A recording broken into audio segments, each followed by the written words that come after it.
நந்தவனத்தில் ஏற்பட்ட குழப்பத்திற்கு பிறகு கோட்டைக்குள் நுழைந்த அந்நியர்கள் நீர் கால்வாய் வழியாக உள்ளே நுழைந்திருக்கிறார்கள் என்பதையும், அவர்களிடமிருந்து ஒரு குருவால் மரத்திற்கு அடியிலும் ஒரு தலைப்பாகை கால்வாய்க்கு பக்கத்திலும் கோட்டை பாதுகாப்பு வீரர்கள் கைப்பற்றினார்கள். யாரும் அவர்களிடம் பிடிபடாததனால் அவர்கள் கோட்டைக்குள் வந்த காரணம் என்ன என்பது தெரியவில்லை. ஆனால் கன்னியாகுமரியில் நடந்த தாக்குதலின் தொடர்ச்சியாக இருக்கலாம் என்று யோசித்தனர்.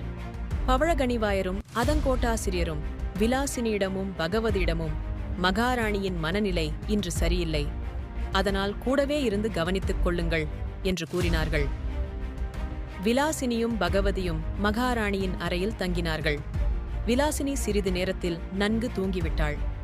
மகாராணியை கவனித்துக் கொண்டிருந்த பகவதி சிறிது நேரம் கண்ணயர்ந்து திடுக்கிட்டு எழுந்து பார்த்தபோது மகாராணி அவரது படுக்கையில் இல்லை. உடனே பகவதி மகாராணி யாரை தேடி சென்றாள். மகாராணி ஒரு பாழங்கிணற்று பக்கத்தில் விரித்த கூந்தலும் அழுத கண்களுமாய் உட்கார்ந்திருந்தார். பகவதி சத்தமில்லாமல் சென்று மகாராணியாரின் கரத்தை பிடித்தாள்.